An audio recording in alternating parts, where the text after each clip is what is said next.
And then eventually those school staff, although they're legally required to report the assaults, chose not to do so. Let's see, when students filed complaints themselves, they were often not given legally required notice that they had the option of going to the police, because again, the school staff didn't want them to go to the police. And I wanna give you an individual example of this. So let's see, we have Diane Stargell, back in the fall of 2013, sought the help of the university's mental health counselors, telling a counselor she'd met that she'd been raped by another student at a party off campus. Stargell recalled that the counselor listened and then asked her to sign a victim notice that warned she could be found to have broken the Liberty Way if she chose to move forward. Terrified of losing her scholarship, she signed the paper and did not formally report being assaulted. She says, "I feel like Liberty bullied me into silence after what happened to me. I've always regretted that I never got my day in court." Another student, Amanda Stevens, was told that if she were to report the fact that she'd been raped, she could be in trouble for drinking. Although she had not been drinking at the time of the assault, I guess it was a party, so that's close enough for them. Having premarital sex, she was raped, and they're considering that premarital sex. And just being alone with a man on campus. This is insanity. This is, we hear about stuff like this in Saudi Arabia, places like that, where women are in trouble for their own assault. This is in America. This is a university that's been around for 50 plus years, and they're treating the victims as the perpetrators of something immoral. It's protocol. It's protocol. It's by the book. Anytime there's this structure of people in power, they want to do whatever they want to the people that are not in power. They put together rules that if they violate them, they get to punish them separate from the possible victims that they could become. It's exactly what it is. Anytime these types of structures, and especially when they use something like your religious beliefs as something to hold over your head, and you can't break the Liberty Way. But the Liberty Way becomes this number one thing in your brain, like a cult, so that anything else that happens to you literally doesn't matter. Whatever your violations that were done to you, if you were raped, if you were alone and then a man shows up, it's your fault that man showed up. And you're alone with him on campus. It's specifically targeting victims before they're even victims, because you know there's gonna be victims.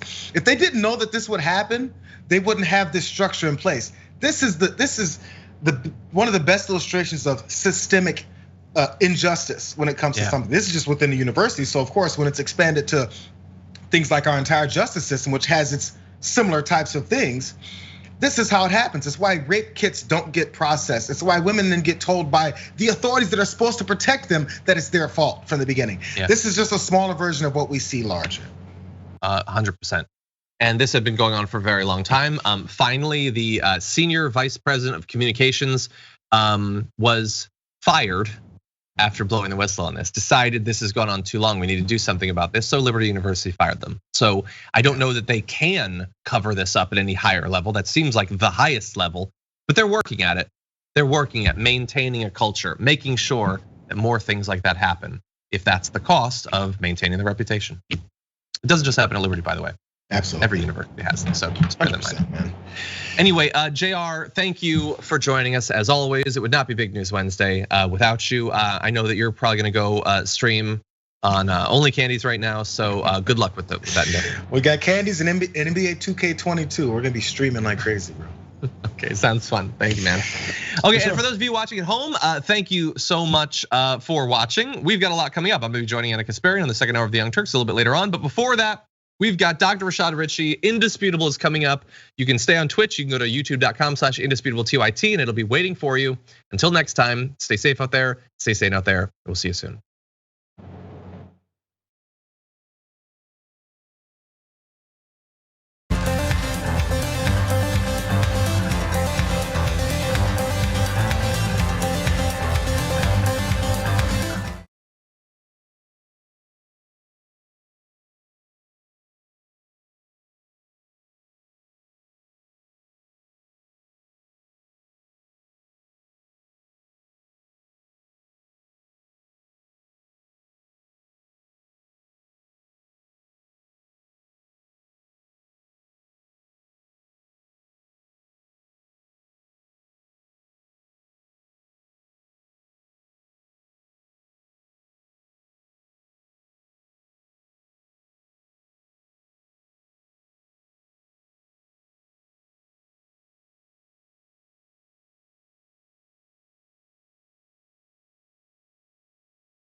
welcome. It's indisputable. I'm your host, Rashad Richey. Good to be with you. We got a lot on the agenda today. In the bullpen, my debate segment, I have Jason Reed, UK lead for Young Voices. We're talking about government regulation as it relates to consumerism, okay? And breaking down news of the day, the contributor today is attorney at law Dina Doll, law and crime legal analyst and a remarkable person. Top news story of the day. US Marshal and police charged with murder. Yep, a murder that took place in 2016 has finally seen some semblance of justice. Let me take you to Atlanta, Georgia. Now, I was deeply involved in this case from day one. I've stood with the family.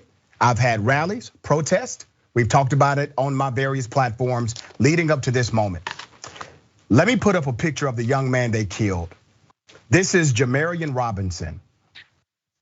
A grand jury on Tuesday returned an 8-count indictment against 2 law enforcement officers in connection with the 2016 killing of a man shot. How many times? 76. 76 times. They shot at him about 100. 76 times, okay?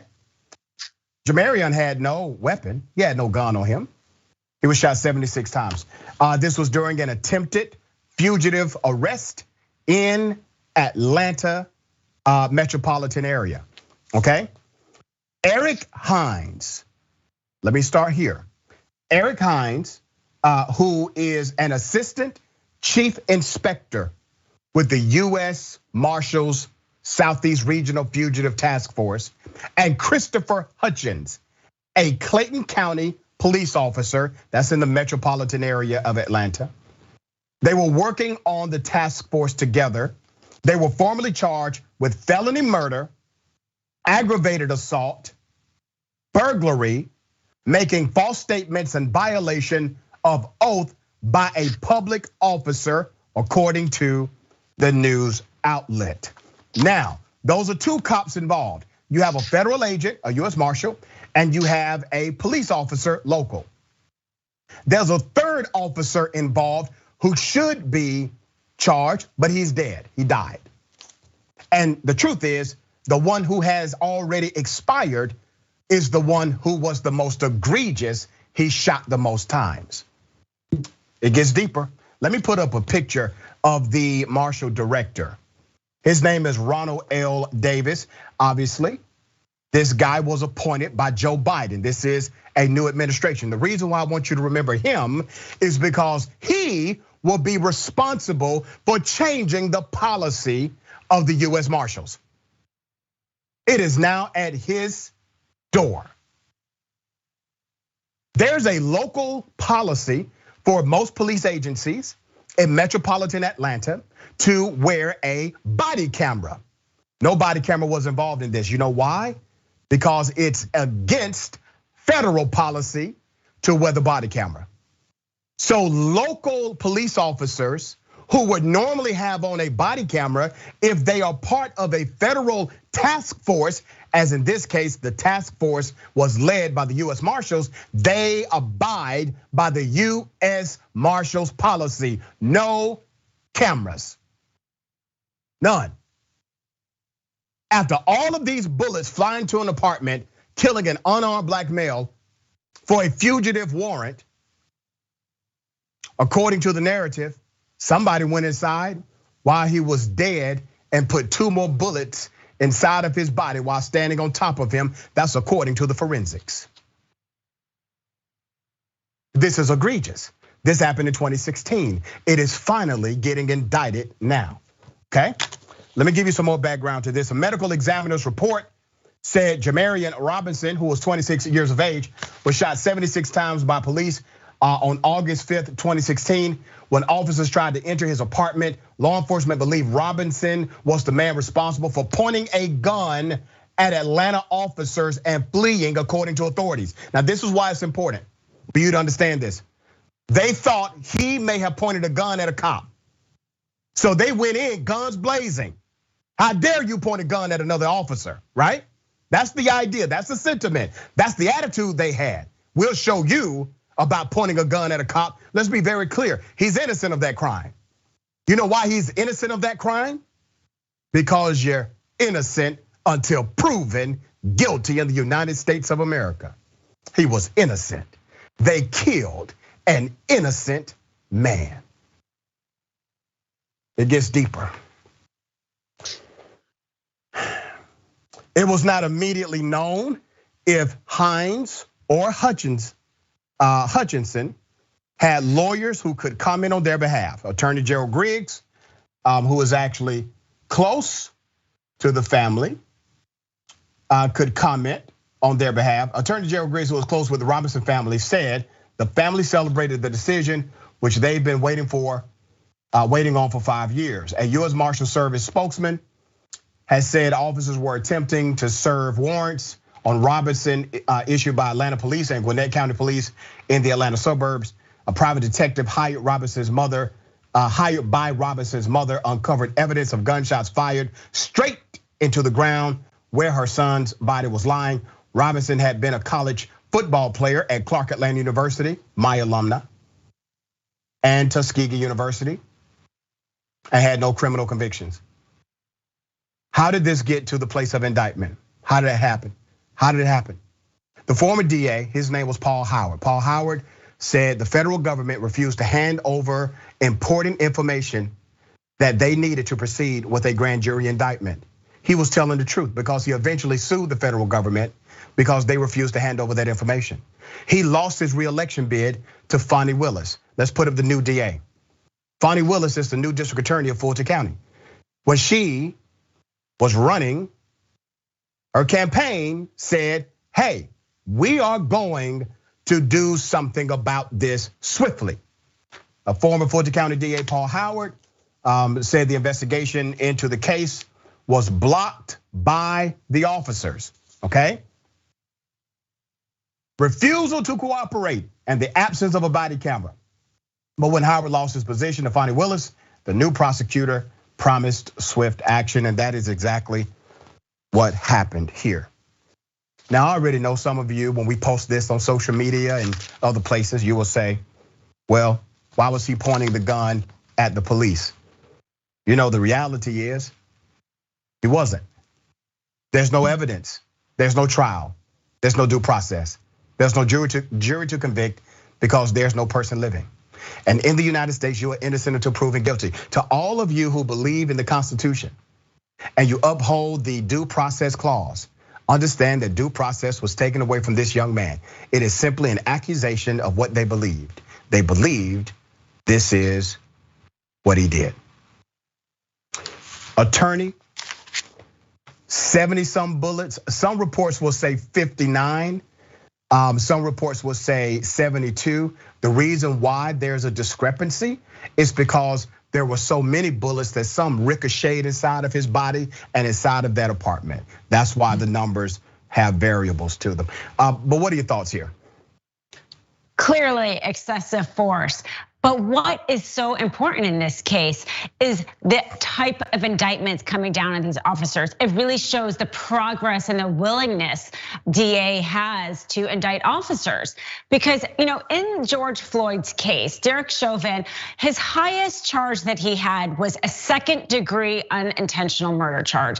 Here they're charging felony murder. That is a first-degree charge that could result in a life sentence for these officers. I would say that's almost unprecedented to charge felony murder against an officer in this case, because it requires the DA to show that the officers were committing a felony when he died. So they're gonna be arguing the burglary, that they entered the building in order to commit a crime, and doing that when there is a death, it's automatically a felony murder. I haven't seen a charge like this against police officers. It's definitely creative. It's definitely gonna have more sentencing against the officers. And if it does result in a conviction, it can be an example of how these types of incidences are charged in the future. Yeah, and really, I mean, it's almost unheard of for a federal officer, for a federal agent to be charged with a local murder in the execution of his or her duties. This is rare, but this is called you're not above the law. That's what this is called. Okay, we got another story. This is out of New Jersey. I don't know why this New Jersey teacher decided to do something so ridiculous. A New Jersey teaching assistant was suspended by the Ridgefield School District after an alleged incident last week in which a Muslim American student claimed he was called a terrorist after asking a question during a math class, okay? This was really insensitive, highly racist, extremely bigoted, and very ignorant of this teaching assistant. The school district did not describe what took place, but said that the staff member is suspended while it conducts a full investigation into the matter. Do we have a screenshot of the young man? Okay, that's him. Muhammad Zubi. Muhammad, who's a senior at Ridgefield Memorial High School, said the class was working on a project last Wednesday when he raised his hand to ask if students could have more time to finish the assignment, when the assistant teacher allegedly responded saying, "We don't negotiate with terrorists." The hell?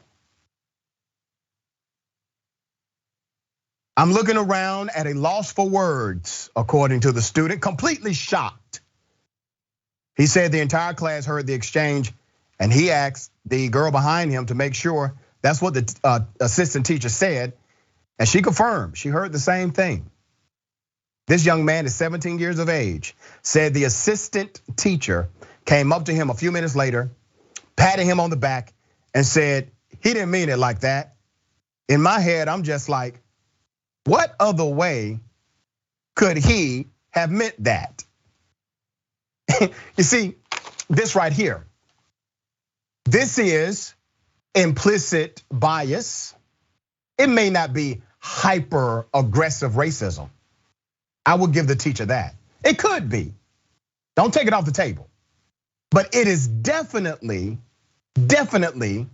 at least implicit bias, where you say something extremely racist and bigoted and you expect people to laugh. You expect the person that you're victimizing in that moment to laugh with you because you have not considered what it would mean to the other person because of the privilege that you live in. That's how it starts, okay? He did not actively check himself. The school district, Ridgefield District, released a statement Sunday saying that the district has absolutely no tolerance for any sort of discrimination against any student or staff member. The young man did not return to school for nearly a week after that, just now started going back to school. And listen, in the education moment, anytime you are utilizing pedagogy, your teaching style to bring out the best student, the worst way to do that is to make them feel alienated in the moment of teaching. And that's what happened here. Attorney, what are your thoughts? This hits close to home. I'm an Arab American, and this type of discrimination has been going on long before 9/11. My father, when he immigrated to this country, faced it, and his community faced it so much that he started an Arab American Council in New York in the 70s in order to educate people. It has only gotten worse, unfortunately. And it's so sad that this was a teacher that did it, because this teacher is in charge of developing this student's education, his interests, and instead he made that student feel less than. Yeah. And there is something really wrong with this country when we say that's okay. And of course, as we've talked about, when our former president was willing to make Black and brown people feel less than, it emboldened a lot of other people to do the same. That's right, very well said. Let me do this. This is what I call a POS alert, a piece of you know what. You remember our dear brother Eric Garner, who was killed? Remember that? Remember he told the cops, "I can't breathe"? Remember that?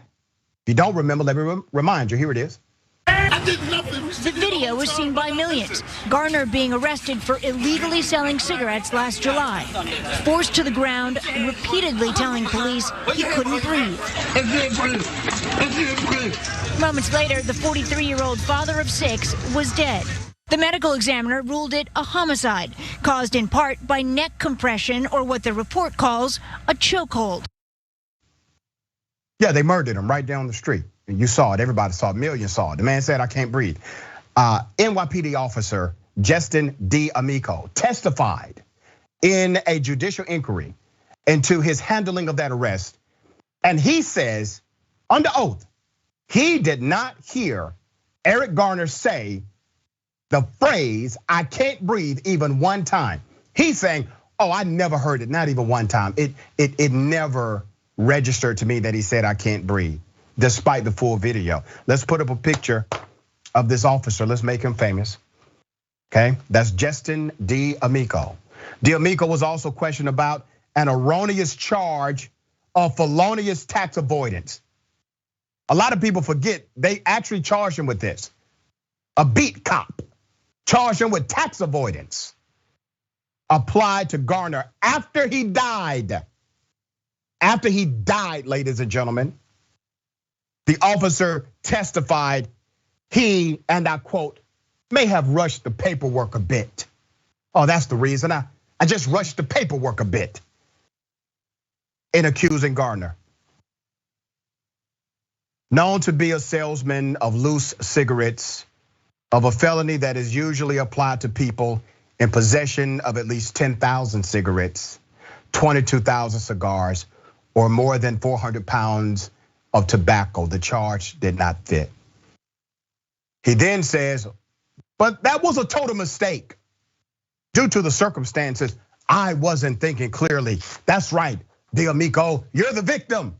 I mean, you just killed a man. I mean, what do you expect him to think? He just committed murder in front of people in the city. He can't think clearly right now. He should have a pass, Judge. He admitted that he made other mistakes in writing down the police officers, and writing that police officers had used no physical force to arrest Garner. The victim's mother, Green Carr, condemned the proceedings of the judicial hearing as nothing more than a pack of lies. Why in the hell is he able to get away with this? Why? Because there's a system and a culture that protects him. This makes no sense. This is still the United States of America, where we have opportunity to expose this kind of corruption.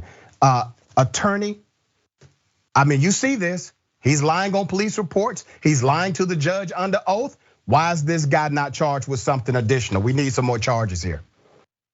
You keep hearing him say, I made a mistake. And the reason why he's doing that is falsifying a police report requires intent. And he's trying to say he didn't intend to do it, it was a mistake. And he certainly got more of a benefit of a doubt than I think if you or I had done something similar. Because like you said, that charge was kind of outrageous. He would have needed thousands of cigarettes, and I think he only had 4 packs. But he did receive that benefit of the doubt, and that's what the problem is. And once again, the policy issue is this: the George Floyd Policing and Accountability Act would mandate a federal registry to report cops like him and others who act in such an egregious way, so that the public can review who is working for them. If the cops know your background, damn it, you should know theirs. We got more on the other side. It's indisputable. Stick and stay.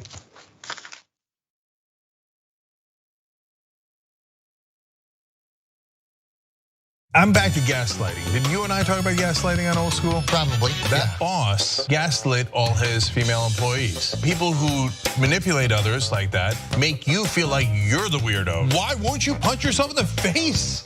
What is wrong with you? And you're like, oh my God, I feel so bad. Why didn't I just punch myself in the face and poke my eye out?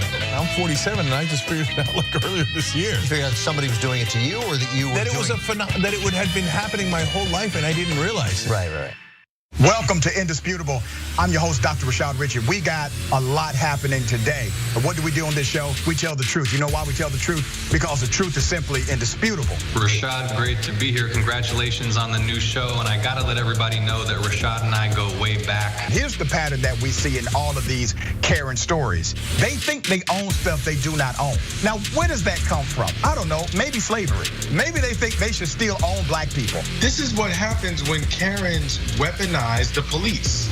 When you're used to privilege, equality seems like oppression. It hits you in a certain way when someone is holding you against your will, treating you like you're a criminal and you're an innocent person. This is something that black people face no matter where they are. A stronger black economy lends itself to a stronger, greater economy. Don't think it's exclusive of you, it's inclusive of you. What's your beef with critical race theory? It adds more fuel to the fire of the racist tendencies that we already have. We have a generation of problem solvers that can remedy the problem if they are properly taught what the problem is. You know who created redlining in this country? It was the white liberal. I don't give a damn who created it. If it's a racist policy, Shelley, here's what I don't know. I don't know. See, there you go filibustering, brother. You're scared of this truth, but you're gonna get it, though.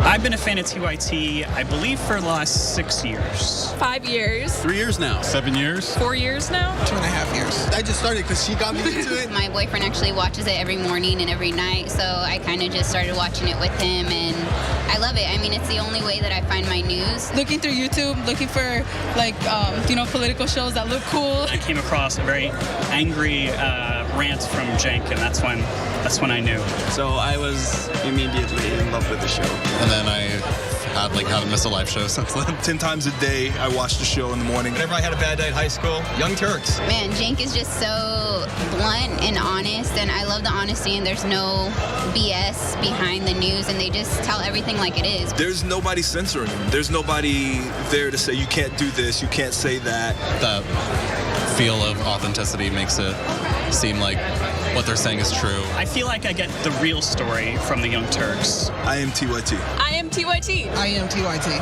I am TYT. I am TYT. I am TYT.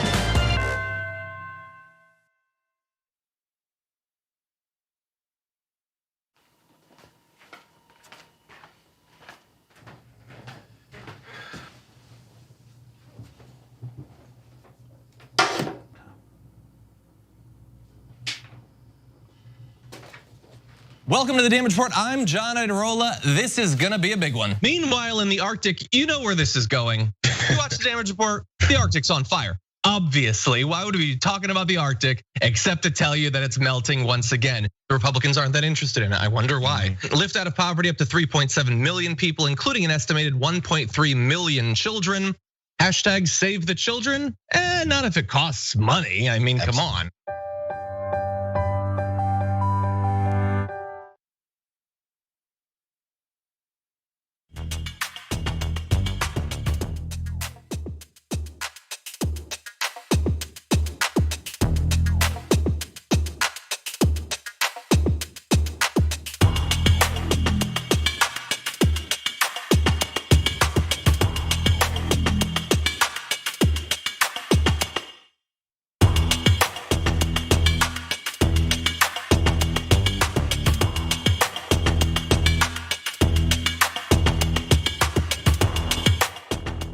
Yep, welcome back. We got a lot of show left.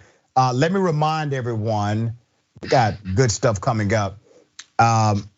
We got Senator Nina Turner tomorrow, all right? Thursdays, right here on Indisputable. Make sure to subscribe to our channel, youtube.com/indisputable TYT. I think we got over 230,000 subscribers already. It is hot, hot, hot, okay? Thank you all in advance for that. Also, let me say this about TYT. This is not simply a place to be a reflection of the news. We push policy, we push narratives so that this world is a better place. We have those discussions. We have difficult conversations. And we also take a stance contrary to corporate interest, because the heart of a nation is truly determined by the people that make it great, not the top 1%, okay? TYT is celebrating 20 years. The 20th year anniversary is coming up, okay? I want everyone to take time to do this. Go to tyt.com/impacts. That's with an S. tyt.com/impacts, and see what TYT with your help has been able to do. And remember, you are the young Turks, okay? That's you. You make this happen. And young doesn't mean age-wise. We're talking about the rigor inside of you, the willingness, the energy, the power, the impact, okay? We wake up every day with the spirit of a rookie. That's how you gotta live every day, okay? Some of TYT's impact includes a petition for the $15 minimum wage, giving a platform to progressive leaders like AOC, Jamal Bowman, Cori Bush, Progressive Economic Pledge, and more. So make sure you go to the site now. And the Twitchuation Room, don't forget, join Francesca, 4 p.m. Eastern Time, 1 p.m. Pacific Time, right after Indisputable today, twitch.tv/TYT. That's a Twitch exclusive. All right, TYT members, Eric the Red, all this shooting, I was about to say it's like in a war zone, but even armies will tend to fire with more discretion in an area with civilians. That's right, you're absolutely correct. Imagine the sound of really 100 bullets, okay, in a neighborhood because of one unarmed person in an apartment. Miggy C, the silver-haired dragon, the hate, the racism has always been here, but people mostly kept it under wraps. Just think of all the ways teachers implicitly projected hate over the decades, and because it wasn't overt, they weren't outed. Now that Trump has given permission for the haters to come out of hiding and attack those they hate, both verbally and physically, people are out and proud of it. Make a good point. Chipper Nightshade says, it's hard to hear your victims' pleas for help when you've got your racism blinders and earplugs in. Yeah, YouTube super chat. Forbesilla says, I'm waiting for the doc to start the show by saying something silly like, welcome to Indisputable. I'm your host, Dr. Badass. That's nice, I like that. Sort Snog, Mr. Stay-at-home Dragon. How do you shoot a man 76 times? Gucci Mane. So what made them stop at 76 shots? Yeah. Devil Dog Dragon. What did they shoot him with, a machine gun? You would have to reload multiple times if they use handguns. And they did reload, they did.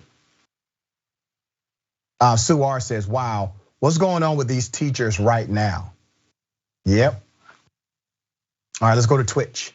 Alaskan Snow Dragon 2021. I don't know if you're a dog person, Dr. Richard, but I'd appreciate a shout out for my girl, Josie. She's at the vet with some intestinal problems that we don't have a cause for yet, and we're worried.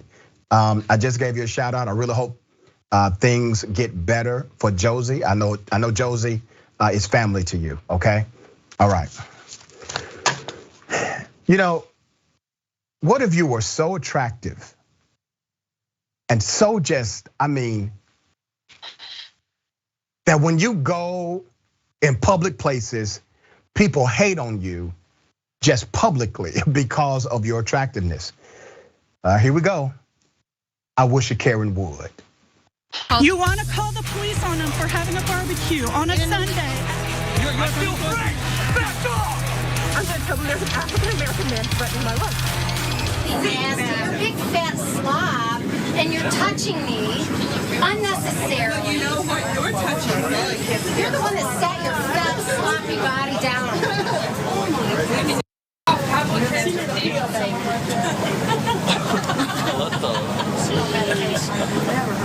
You wish.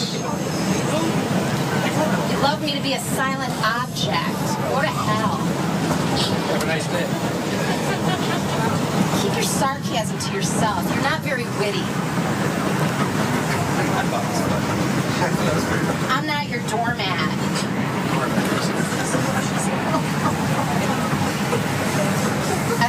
one person hear anything. You just think that you have the right to disrespect me because I'm an attractive woman.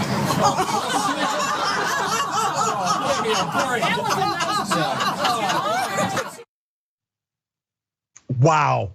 I mean, it was not a joke. Okay, here's something I saw in this video. Obviously, the Karenicity runs deep. I don't know what she was looking at on the card, like she was getting instructions from a blank card. I don't know. Do we have the part where the more mature lady, the more mature woman is laughing? Do we have that, Jordan?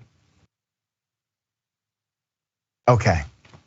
There was a part in the video where this woman is laughing, and the laughter on her face is so genuine and authentic. If we don't have it, it's fine. I'll just move on. Okay. All right. In this, she is claiming that somebody's touching her. Did you see how crowded that location was? Everybody is touching everybody. I found this interesting, create some levity. Okay, we got it up. All right, is it gonna go to the other? Okay. Yeah, all right. Dina Doll, what are your thoughts here? She starts out commenting on somebody else's looks, right, in a horrible way, and then talks about her own looks at the end. And somebody needs to tell her that beauty comes from within. Yes. Kindness is beautiful, humility is beautiful, graciousness is beautiful. And that clip, somebody laughing, that you were saying, the older woman, she was more beautiful in her laughter than this woman could ever be with her hateful comments. Yeah, she really was off the meter. Back in the day, we would say she's off the meat rack. But I thought it was quite interesting how everybody laughed. Like, that was not one of those, that was a real from the belly. This is some funny stuff you're saying right now, laugh, right? So she was able to provide not only disrespect, but also entertainment at the same time. That is a rarity that can only be pulled off by Karens of the world. All right, let me show you another Karen, this judge, and also a killer, okay? There's a judge in the Kyle Rittenhouse case who has now made a decision that the victims cannot be referred to as victims. Now, I'm so glad I have the attorney here to talk about this. So a Wisconsin judge has ruled that Kyle Rittenhouse's defense team, they can call the men he shot rioters, looters, or arsonists, but not victims. Now, this seems very prejudicial. It seems not to rise to the level of what's called probative benefit for the case. And I could be wrong. That's why we have an attorney in the house. Let's put up a picture of the killer. That's Rittenhouse, okay? Teenage killer walking around, loaded gun. Police let him walk right by because he said, hey guys, I'm here for y'all. He had this weapon illegally. He crossed state lines illegally, and he committed illegal acts, including murder, okay? He was charged with fatally shooting 2 men and injuring a third amid protest in August of 2020. After the shooting of Jacob Blake. Rittenhouse has pleaded not guilty and claimed self-defense, saying he opened fire on the men because they were chasing him. Let me put up a picture of the judge. This is Bruce E. Schroeder. That's your judge who entered this decree, made the ruling, okay? Kenosha County Circuit Judge Bruce Schroeder, issued the ruling after prosecutors had argued that Rittenhouse's lawyers should be banned from using terms to describe Rosenbaum, Huber, and Grosskratz, the victims. And this was really interesting because these types of motions happen all the time. This is not a new kind of motion for a lawyer, but this seems quite extreme. Assistant DA Thomas Binger had argued in a recent motion that Rittenhouse's lawyers should be banned from using the terms, says prosecutors will be banned from referring to the dead or injured men as victims. But Schroeder, the judge, disagreed, saying the two scenarios were not the same. It's common for judges across the country to ban the word victim during trials because it implies that a crime was committed and could therefore prejudice a jury against the defendant, which is true. Many judges have said, okay, you can't say it like that. But then this guy goes back and says, but you can't call them arsonists. You can call them that. This is really extreme here, attorney. You give us your legal analysis on it.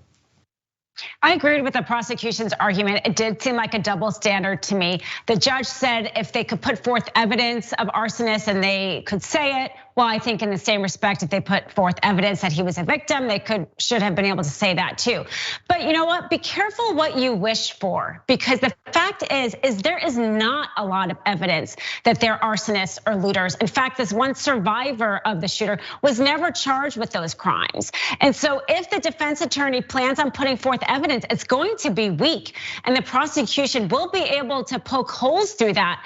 And you really don't want to blame the victim, and that seems like what the defense attorney is going to try to do with using those names, which could really turn off a jury. So the prosecution seems smart in this case. I think they could try to use this in their favor. The judge did also say that they could call Rittenhouse a cold-blooded killer. So they will be able to use terms and put forth evidence in that way. But I agree, I was disappointed in the ruling. Yeah, and the one person who survived was never charged with arson, was never charged with riotous behavior, was never charged with looting. So you're right, attorney, because once you start creating those categories, typically the court would like you to have what's called a factual basis for the claim. Now, the jury, they may also say, wait a minute, if you're gonna call them this, what's the evidence that they were? So you may, and you're right, you may end up pissing off the jury by trying to demonize an individual who was truly a victim of a crime. It could completely backfire if they utilize that strategy. All right, we got more on the other side. It's indisputable. Stick and stay.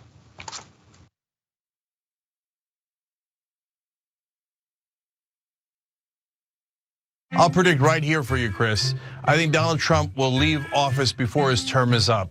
He'll be humiliated, embarrassed, and I know him. He's not gonna wanna lose, and he's gonna run for the hills. You got that bet all day long. Okay, let's get after it. Now, so look, Jake has made some good predictions, and this is in good fun.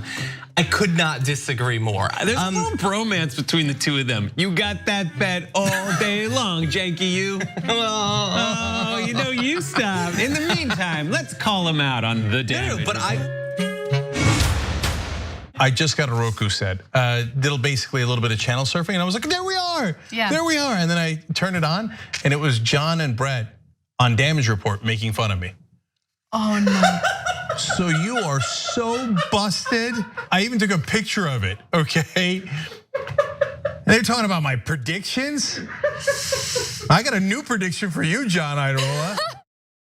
You're doing a show that's blowing the doors off everybody. Young Turks is the largest online news network, not a big deal. We're gonna rock the boat. We're gonna be counter-establishment. We're gonna tell people the truth to the best of our abilities. We're so sick of this corruption. We're not the robots on TV. I actually care about the news. Guilty, I care. Fourth day on Occupy Wall Street. Last night we launched Wolfpack.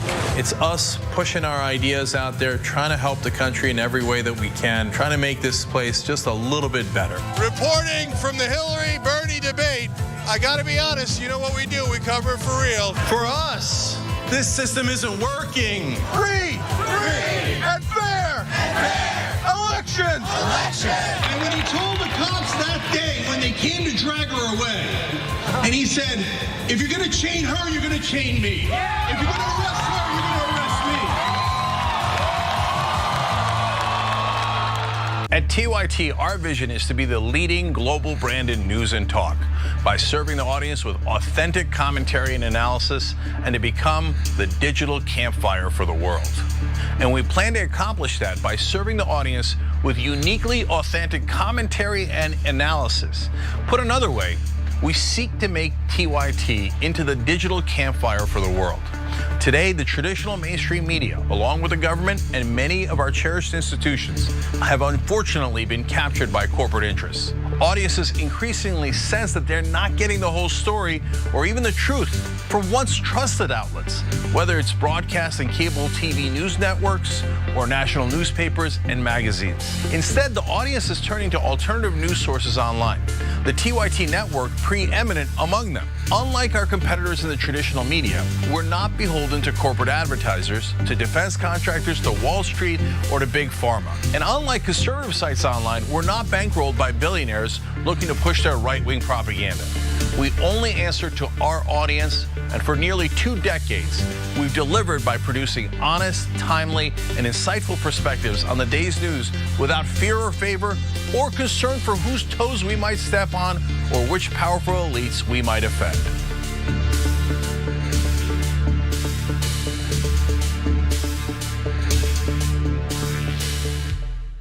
Hi, I'm Bartholomew Joseph Kyle. I do audio for the main show, The Young Turks. I also do audio for Post Game. I started in 2006. I met Cenk Uygur at the Iraq for Sale screening that was directed by Robert Greenwald. And watching that, I want to figure out a way to be part of something that's genuine and authentic.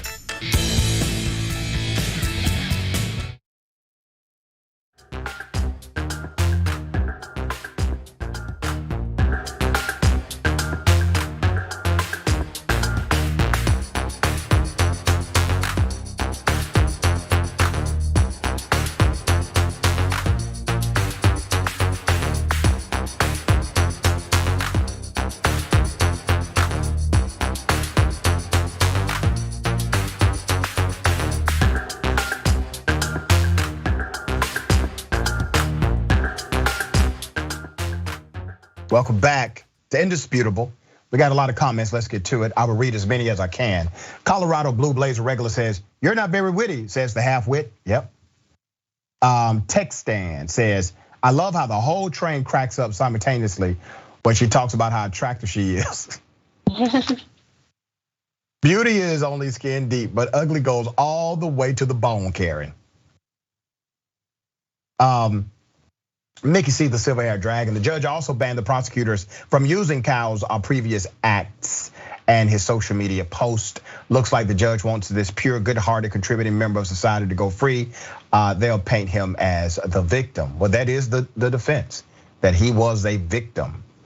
Eileen, Funky Cold, Medina, Mama Dragon. How could the judge not see the hypocrisy? Right. YouTube, super chat. Aquarius Dragon. If I got mad every time I got touched on a bus or train, I would be dead with heart attack by now. Yeah. Gucci Mane says she regretted saying that real quick. Yeah. Yeah.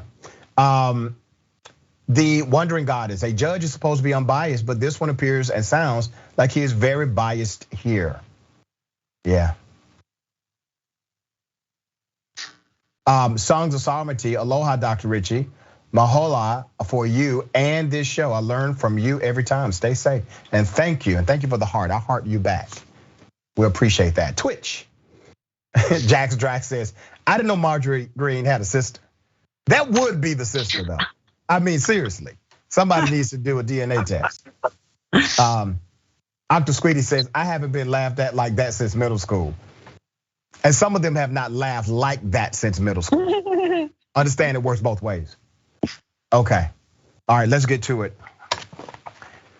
What if I told you a disgraced cop, right? A disgraced Miami cop has been accused of extreme racism, has all of a sudden claimed that he is in fact a black man. I would just let you see the video. This is a captain of a police department. Here's the video. As far as Captain Carr, she loves to call me a Latin male. I'm a black male. Yes, I am. And I am non-Hispanic. I was born in this country. That's how I feel. I have a question for you. Sure.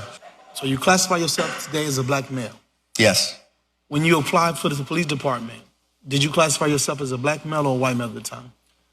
I think I put white male. I don't know if, I know I put white male, but I don't know if I put Hispanic.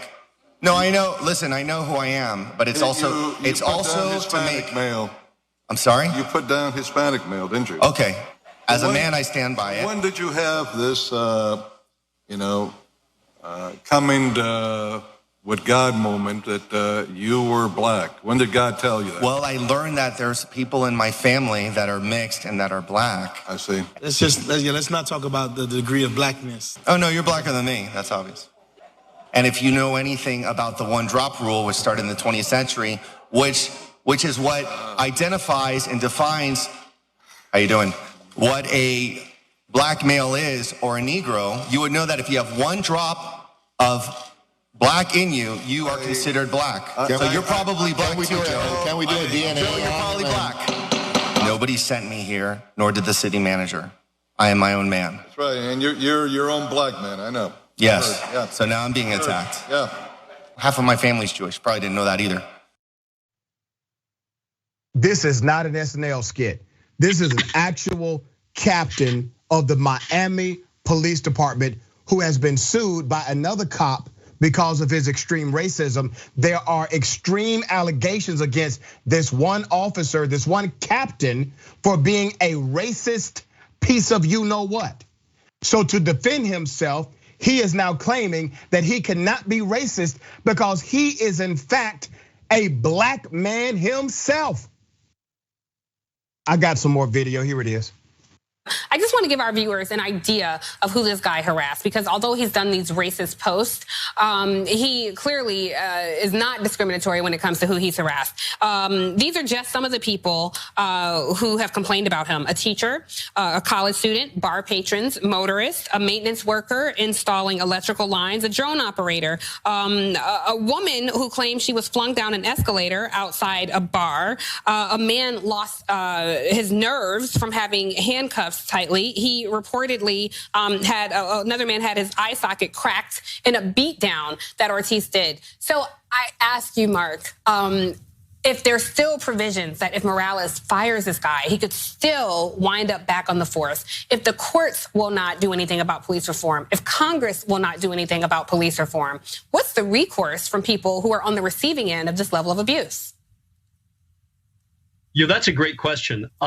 I would say let the process play out. I don't have the ability to predict that. Now, if past his prologue, he's probably going to get his job back. However, ultimately, a firing of a police officer under the union's collective bargaining agreement goes to an arbitrator, a quasi-judge, who rules kind of yay or nay. One of the concerns that a lot of the former chiefs, and perhaps the current chief, I haven't talked to him about this, have, is that the arbitrator is picked in part in concert with the union. Seems extreme, right? Let's put up a picture of Javier Ortiz. Let's put up his picture. This is your captain. Captain, talking this foolishness after being outed as a racist, okay? Let me give you some background. Sergeant Edwin Gomez, a 23-year veteran on the force, testified that this captain routinely committed outrageous acts and despicable discrimination against who? Black citizens, women, and other minority groups. In addition, the lawsuit claims soon after Gomez's testimony, Ortiz would often refer to him as a coward in front of other colleagues. Gomez stated that eventually his department turned its back on him as well, calling the organization's actions and that of the city of Miami illegal retaliation. The officer's other allegations included being denied overtime hours and passed over for promotions. He said he was suspended for reasons unbeknownst to him, among other charges. Over the years, Ortiz, who has been in law enforcement for nearly 2 decades, has become seemingly synonymous with dodging disciplinary actions for his reported frequent display of abuse and bias against minorities, particularly African Americans. This has been going on for many years. Put up his picture again. There he is. You know why he's here? You know why he's a cop? Because the culture allows him to be. George Floyd Police and Accountability Act would have caught this year one. You would be able to go to a website and say, I'll be damned. There is no way we're going to stand for this in our community. But there he is. The police union, they have an agreement with the government. That agreement does not benefit you as a taxpayer. I'm talking to the people of Miami. This guy does not benefit you.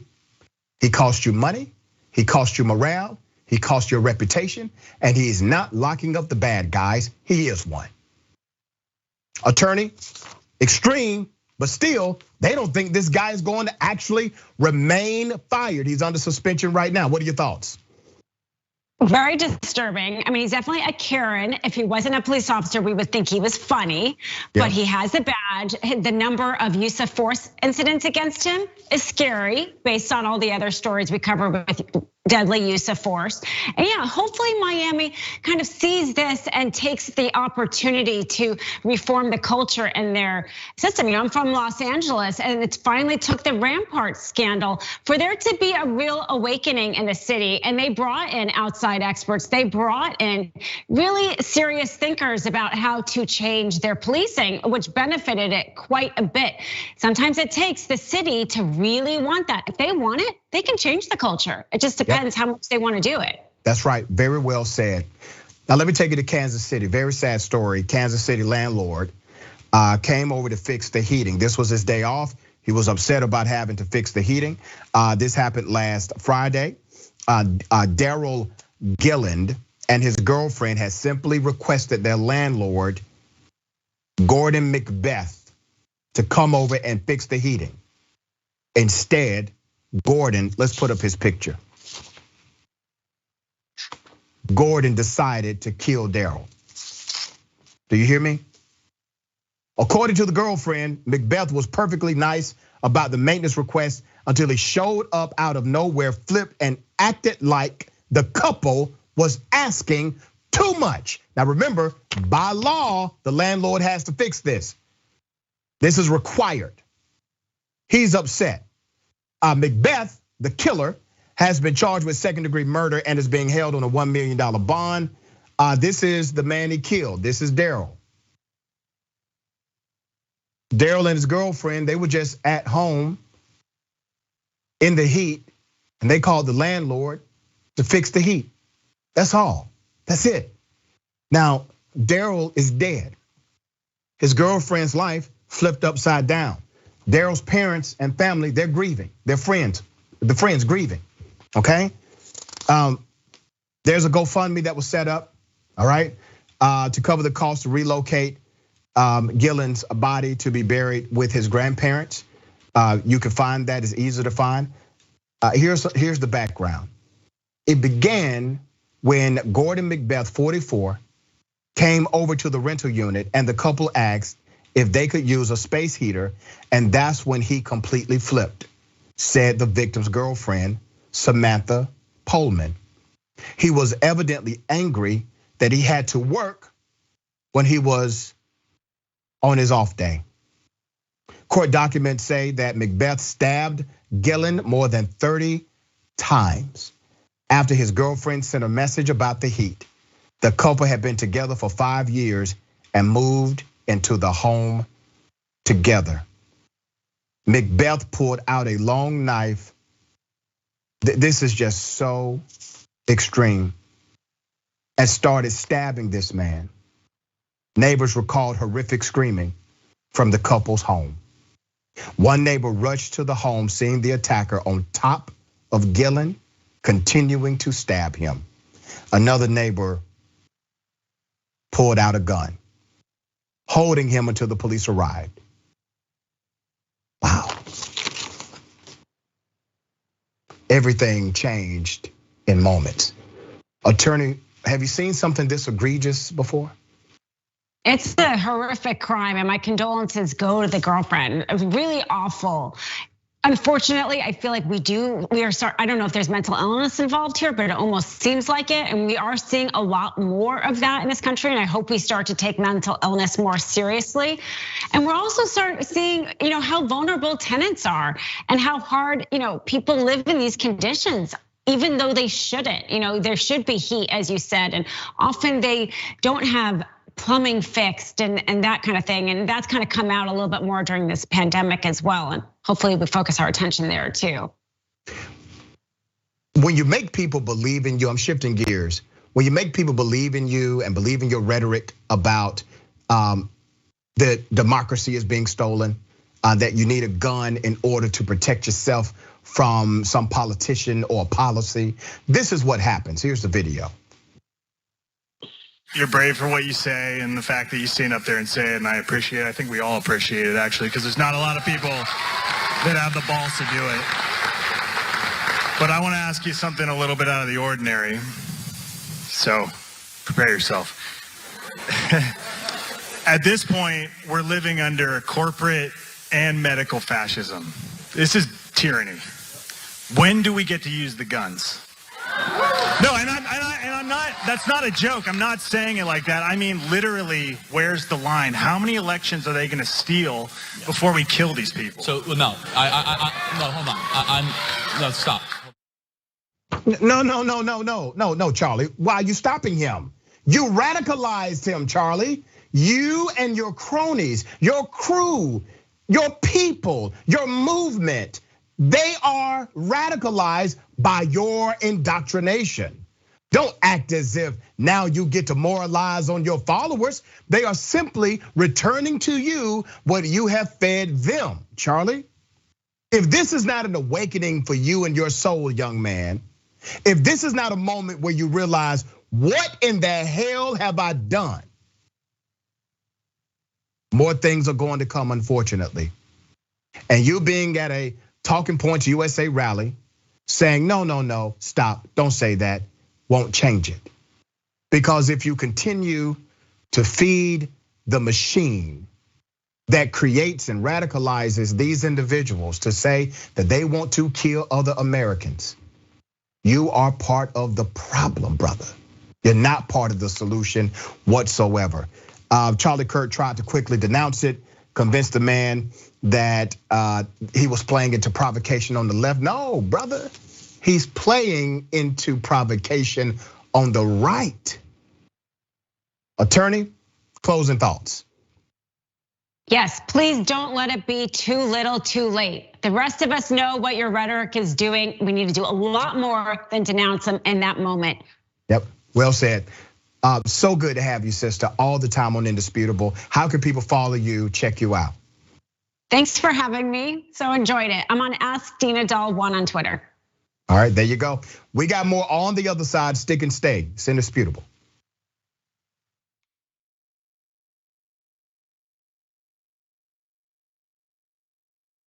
You know, old school's pitched to me from Cenk. It'll just be me, you, Jesus, Ben, and maybe Michael. And we're like, okay, cool. I can do that every week. As you can see, me, Jesus, Ben. When you make the order, it says, don't exceed $20.01. So I'll just order literally anything to get it as close to that as I possibly can. I'm sorry that I ordered $45 worth of food and got an email saying, sir, would you like to rethink that? What are you talking about? I was in hell. I was just like, oh my God, the theater's empty, nobody's here. Everyone on screen keeps fucking cursing. Why did I let this happen? And the whole thing looks like it was shot through a glass of milk. My mom's gonna be so mad. If you're looking for a heart attack, the short way, baby. Wrong, I did put mayonnaise on it. I'm the most in shape, overweight person you'll find. That's right. He was like, why didn't you answer my call? I called you 39 times. Yuck. But what makes you stop right before 40? You know, what makes you say, nah, man, I ain't doing that no more. I'm cool. And I called you back on the air. And I was like, okay, Kevin Smith, big shot. What the you said you'd come on and you didn't come on. I'm sure I took that very well. Yeah, you did. You called me back the next day and said, I thought it was 7 a.m. And there's now deep fake porn. I don't know if you guys have heard of this. Heard of it? I just had some in the car. I'll tell you who I'm not Ben Mankiewicz. Have you guys ever felt that? Not ever. And now it's just the three of us. This is the intimate hour. By the way, the last half hour of this, we're not even rolling. Fair enough. Hey, man. See, I watch movies. I'm done with both of you. Once Greg starts laughing, I can't stop. And I was just gonna ask you about getting high, snoogans, snoochie boochies. And members, of course, you can get the whole damn thing. TYT.com, join and free trial. I'm old school with the old folks. Good. John, come back. Get ready for it. Get ready. Field goal here. It's time to to switch to beauty. Oh, God. Do your best. He's a little like...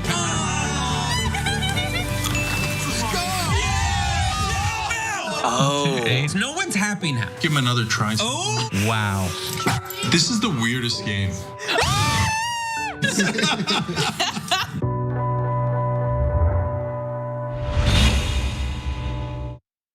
I'm Brett. I would like to refer to this segment as the Do I Still Have This Talent show. So I want to see if I can play harmonica without my hands.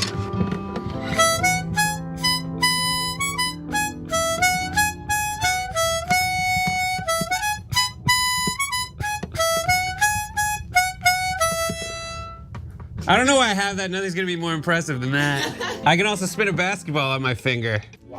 While drinking. I'm gonna spin a basketball on my finger while drinking apple juice. You can do this, dude. It's also flat. I don't know if that helps or hurts. And it seems to be somewhat wobbly. Ta-da!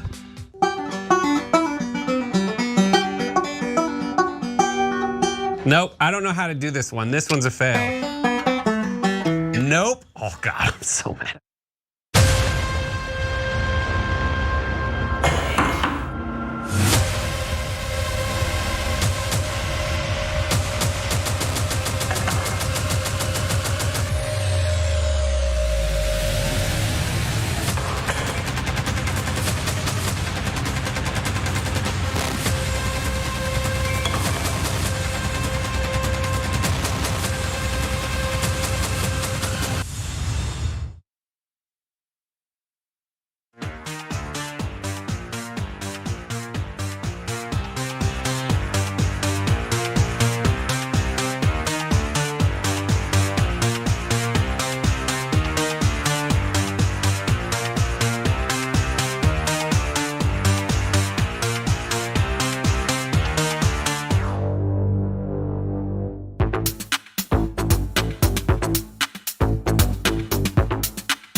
Welcome back. We got a lot of show left, all right? Let me go to some of these awesome comments. And I do not want people to forget, Twitch Awation Room. That's next. That's a Twitch exclusive. If you're not on Twitch, you gotta jump on it. That's how you gotta do it. twitch.tv/TYT, twitch.tv/TYT. And a big announcement right here, TYT Network, okay? This is a big deal because it involves you. TYT is looking for new video content creators for Rebel HQ. We're looking for people to write, produce, host, edit short form editorial videos on breaking news, political stories with a progressive point of view. If you're interested, go to tyt.com/careers. And if you are not familiar with Rebel HQ, go to the channel first so you get an idea of what we do, okay? tyt.com/careers. Let's go to the comments. TYT member, just be anti-racist. What do you mean? I equally beat all of the people I arrest. Eric the Red, this reminds me of those Republican politicians who told us about how they would like to claim to be women so they could go into women's locker rooms to stare. I remember that. And what's crazy, Eric, is that was a thing. That was actually a thing that cops would say. Cops, politicians, everybody said it. All right, Mickey C, the silver-haired dragon. Stabbed more than 30 times means he was enraged. He needs to be in prison for life. He's a danger to society. Yep, Colorado Blue Blazer regular Charlie Kirk tried to backtrack while winking and nodding to his mob. He 100% endorses other people fighting for his benefit. Yep. YouTube super chat. Chinook Adventures, I guess he decided he would just go with being the racist. Charlie Kirk. Moon Dragon says, this is your platform, Charlie. Yep. All right. Ladies and gentlemen, welcome to the Bullpen.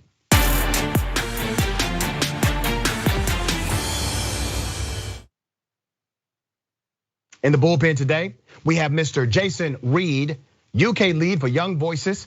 We're gonna talk about public health. He's the public health policy commentator. We're gonna chop it up around government regulations. Are we becoming a nanny state? Jason, good day, welcome. Thank you very much, it's great to be here with you. Absolutely. I don't want to presume what you know or believe about government regulation as it relates to consumerism. So I want you to explain to us, give us your sentiment. My perspective is that we're seeing a worrying growth of the nanny state around the world, around issues like obesity and tobacco, where more and more governments are thinking that it's their job to solve those kinds of issues. And they are implementing policies like taxes and like new regulations and advertising restrictions and that kind of thing, which I don't think work. I think they have adverse effects. And even if they did work, I don't think it's the government's job to be policing people's lifestyles in that way. I think it's really interesting because 84% of Americans actually agree with common sense advertising to show how certain products will adversely affect the population. So the majority of Americans are okay with it, and those are the ones who actually pay the tax revenue to the government that creates the ad campaign in the first place. Second, when you look at things such as restrictions on advertisement, those restrictions, many of those restrictions, especially as it relates to tobacco or cigarettes, was because of the insane and egregious use of their advertisement dollars to intentionally market to children who could not legally purchase their products. Well, the courts determined that it was egregious. Statutorily, we said it was egregious in congressional committees, and that's the why, or that's the reason behind some of those restrictive policies. Do you disagree with those policies? I think that there are certain restrictions which do make sense. For example, it should not be legal to sell cigarettes to children or to advertise cigarettes to children.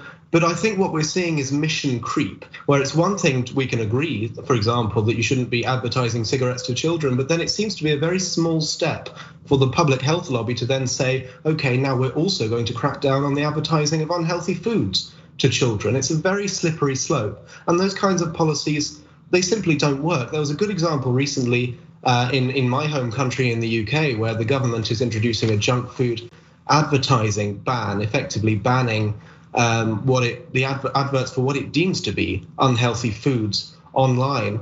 And the government's own research into its policy estimates that it will remove on average about 1.7 calories from children's diets per day. In other words, almost nothing at all. And that's because this kind of policy simply doesn't work. You can't centralize people's lifestyle decisions in one place, which is what the government's trying to do. And even on an issue like smoking, there are other things that the government should be doing rather than trying to crack down on people smoking, such as educating them about ways that they can quit smoking. If you look at the polling numbers among smokers who want to quit, the number of them who are even aware that something like electronic cigarettes can be used and are healthier, much healthier than traditional smoking, those numbers are very, very low, because we see so much misinformation, both from national governments and from the World Health Organization about something like vaping, that people don't even know that it's healthier than smoking. What we should be doing, if what we want to do is help people quit smoking who want to quit, which I think we can agree is a worthwhile aim, we should be giving them the education, the information, the resources that they need, rather than restricting people's civil liberties. Jason, I must point out that you have extreme hypocrisy in your point of view, and let me highlight it to you, okay? You are in favor of the government utilizing taxpayer dollars in order to help individuals stop smoking, but you're not for those taxpayer dollars to decrease the number of smokers you have in the first place. So according to your logic, you are okay with the revenue design of the American taxation system to go toward telling people how to stop or quit smoking, but you're not okay with them utilizing that same taxation in order to tell people the harmful impact that smoking can bring. That's number one. Number two, when you say that these programs or advertisement campaigns are not effective, that is untrue. The National Youth Tobacco Survey, you can look it up. They show a 1.73 million to 2.2 million decrease in youth smoking after these ads started running about the truth of cigarette addiction and how it impacts your health adversely. So factually, you are incorrect that these campaigns have no impact. Ask the 2 million young people who have not engaged in smoking based on this advertisement campaign compared to when we did not have the advertisement campaign in the first place. So I don't understand how your logic is working here, brother. I don't get it, because you're okay with spending money to tell people how to quit smoking, but you're not okay with telling people in the beginning of that, before they start smoking, here's the harmful impact it can bring to you. Well, to address your first point, I don't have any issue at all with the government giving people information, giving them resources, giving them education. And so if all the government is doing, and this addresses your second point as well, in fact, if all the government is doing is giving people more information about, for example, the dangers of smoking, I think that's great. Okay. What I don't like is when they then crack down on the other side of the equation, and they say, for example, let's also crack down on vaping, which actually helps a lot of people quit smoking, or we're going to crack down on food companies. When you say crack down, explain that. When you say crack down on vaping, explain what that means. Unpack that for us. I think it's the view of the public health lobby around the world, with the World Health Organization behind it, that vaping and electronic cigarettes need to be eradicated, that they are a stain on society, and they say as much themselves. This isn't a conspiracy theory. And so they do everything within their power to lobby governments around the world to introduce all kinds of restrictions to stop people finding out about vaping to begin with, by having all these advertising restrictions, by taxing it so that it becomes unsustainable economically for people to vape, by doing all these things to make it more difficult to cut off people's access. That's what I mean by cracking down. And it's the same kind of thing that happens with unhealthy foods as well. Well, once again, you're back to the premise of the cigarette and tobacco debate, because the issue that public health advocates have in relationship to electronic cigarettes or e-cigarettes is the fact that they were able to advertise to a youth-friendly audience or a youth audience. And they're saying, no, you can't make the same mistake with e-cigarettes that you made with the traditional cigarette. So that's one. The second part is advocacy. These are lobbying groups. Lobbying groups, they are there to present a point of view, right? And this is a public policy lobbying group that you're talking about, or a coalition of them. Well, you know who has a lobbying group also? The cigarette companies. They have significant lobbying groups that are paid way more than those cats that work for the public health side, okay?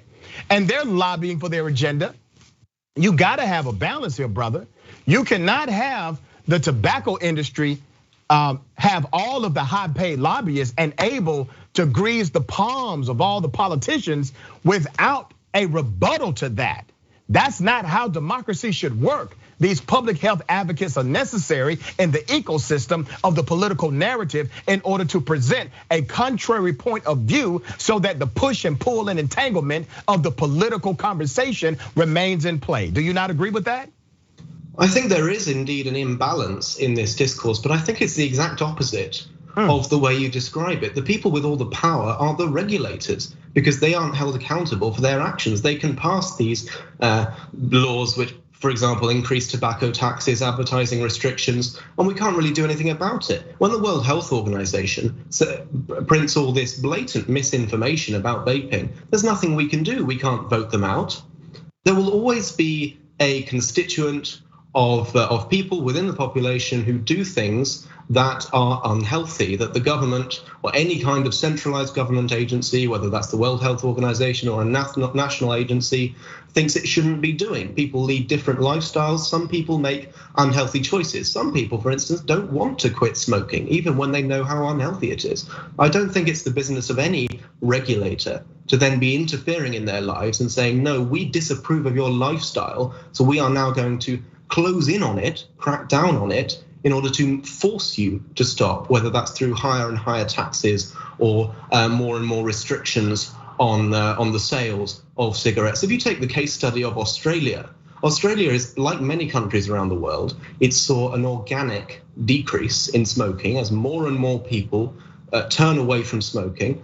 And then the government came in and introduced all kinds of new nanny state rules with some of the highest tobacco taxes in the world and some of the harshest sales restrictions and advertising restrictions in the world. And that decrease that they were seeing in the number of smokers, it plateaued, it stalled, because these kinds of regulations just don't work. There are countless examples of the government stepping in to do something that it thinks is good for public health and people finding a way around it. To take another example from the UK, which is something that also has been proposed by countless US politicians and around the world as well. We have a tax in this country on sugary drinks, on sodas, which has been in place for a few years, so we have some data on it. And the impact on sugar consumption has been very, very small indeed. The reason for that is that when people are confronted with the fact that their sugary drink of choice costs more than it did last week, they do one of three things. Either they just fork out and pay the extra money, or they switch to other high calorie, high sugar alternatives like fruit juices, or they switch to own brand alternatives which are just as sugary but are cheaper, so they offset the price differences. People will always find a way around these rules because people want to live their lives the way they want to, so the rules don't work.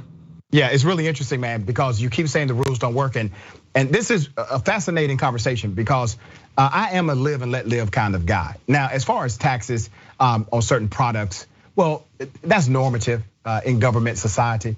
And let's be very clear, Republicans and Democrats do this, okay? This is not a left and right argument as far as one does it, the other one does not. Both of them do it. And when you aggregate the amount of revenue states generate that do have what we call a sin tax, that's kind of the terminology, they have an increased revenue of about 3.8%. That's not a drop in the bucket. That's significant money when you look at it holistically, right? Let me go back to Australia, all right? Because Australia, one, they don't keep this data ongoing. So the best data we have is this. Australia, they had a adult smoking rate of 12.8%. Well, that was taken back in 2016. It's dropped to about 11.6%. All right, so it's barely a 1% drop. So you don't have some kind of significant drop in their ratio. My issue with this conversation is this, brother, and I get where you're coming from, right? More taxation, more laws, more regulation, but you got to look at it. 100% of the issue with advertisement is advertisement that caters to young children.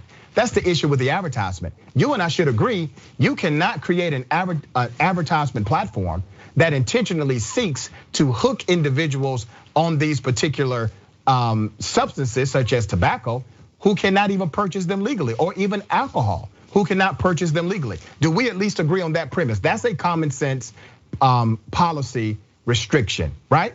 That's good regulation. We can agree in theory, of course, but I think it's very, very hard to implement something like that. For example, you see a lot of people getting very upset about vaping companies using flavors like gummy bears, which they allege are targeted at children. I'm not a child and I love gummy bears. I find that a very attractive advert. Indeed, it's very hard to draw that line between what's for children and what's for adults. And so we can agree in principle, of course, that we shouldn't be encouraging children to smoke, and anything that does is bad. But it's not that simple when it comes to policy. And what we're seeing over and over again is the regulators erring on the side of more intervention, of more policing of people's lifestyles, and that more often than not affects adults in an adverse way as well. Well, it's called public policy. That's what it's called. So let me ask you about some other public policy that we all engage in on a regular basis. Do you agree with wearing clothes? Of course. You weren't born with them. But it's my choice. If I wanted to join a nudist colony, I don't think it would be the government's business to stop me from doing it. Well, I'm glad you said that, because it is your choice if you decided to join an area where that was an option without criminal prosecution, which also says there are areas that have no sin tax. There are areas that do not charge an additional taxation for a pack of cigarettes. As a matter of fact, there are some jurisdictions who will not allow the sale of those particular items if that additional tax is affixed based on their policy platform. So you can move to one of those states, you can move to one of those cities, right? There is always going to be a trade-off between liberty and public health, but I think that something like a lifestyle choice, like what you smoke or what you eat, is so fundamental that you shouldn't have to move out of an area. Well, you don't just think to wearing escape clothes the is a state. lifestyle choice? Of course, but this is something where we're seeing more, as I said at the start of this debate, we're seeing an exponential increase in the amount of intervention in this area, and it just won't stop. If we continue to allow the government to police our lifestyles in this way, I don't know where it ends. We're going to end up in some dystopian future where we're all miserable and eating gray sludge. Oh, come on, man. Oh, man, you're being melodramatic, brother. You know what you're really talking about? You're talking about 8 pennies. You know that? The debate that you're having with me today is over 8 pennies. That is the average of the increased taxes for what's called the sin tax, 8 cents. But those small amounts of money, they add up very quickly. And I'm glad that you brought that up, actually, because I think another disadvantage of especially sin taxes is that they penalize the poor much harder than anyone else. When you're taxing something as fundamental as sugar, for example, you are making the poor poorer. If you're Jeff Bezos, you don't care if a chocolate bar costs a few pence more. But if you're trying to feed a family of 4 on a small salary, those kinds of costs, they really add up. And that's not something the government should be doing, making people's lives harder, making their shopping bills more expensive. So your issue is a grocery issue, or is it a lifestyle issue that's really something that people voluntarily engage in, like smoking or drinking alcohol? Which one is it? What's the premise of the argument? It's both. I have issues with both of those things. The government should not be interfering in people's lives on principle in that way, because they have the right to choose what they want to do. And there are other adverse effects of the kind of policies they favor, such as making the poor poorer through sin taxes. The Constitution gives very clear direction that governments have the power of taxation. Do you disagree with the constitutional directive? I disagree with the government making people's lives harder. I think we can all agree that making the poor poorer is not something we should be doing. Let me ask you this then. I got 3 minutes left. Go ahead. I gave you the statistic from the National Youth Survey, okay? That showed you have 2 million less young people, less children, smoking cigarettes today than you had before. And this number actually is around 2 million on average every year. So it's not just 2 million total, it's much more than that. So you've had a significant decline in youth smokers after the cigarette companies were restricted on how they advertised. You see a drop immediately. That's called good public policy. Do you not agree that that's good public policy? Wearing clothes, good public policy. Having a license before you can drive, good public policy. These are common sense public policy things that are restrictive in nature and are regulatory, but it works for the betterment of the nation. Yes or no? There's a big difference between correlation and causation. You're right, absolutely, that the number of smokers is decreasing. There are a number of reasons for that. I think vaping is a big part of that because vaping wasn't around during the onslaught of the survey I just talked about, wasn't a thing. Well, okay, in terms of the present and the future, then vaping is going to be the most effective tool for helping people quit smoking. Jason, just say, man, you want vaping to be free, brother. Just go ahead and say it. I feel like that's where we're going right now. Do you want it to be no cost, no taxes? What do you want? Vaping is, there's no disagreement in the science that it's healthier than smoking. It's the most effective tool for helping people quit smoking that's ever been discovered. And so if it was temporarily tax-free, to help those last few people who want to quit smoking to be able to do so, I think that wouldn't be such a bad thing. All right, we got it out of you. Jason, that was the real motive here. Jason Reed is for a tax-free e-cigarette world. There you go, Jason. I appreciate you, brother. Thank you for being on the show, man. Thank you very much. All right. Don't forget, Twitcheration Room is next. Make sure you take care of yourself, take care of each other, take care of this planet. Remember, the truth is always indisputable.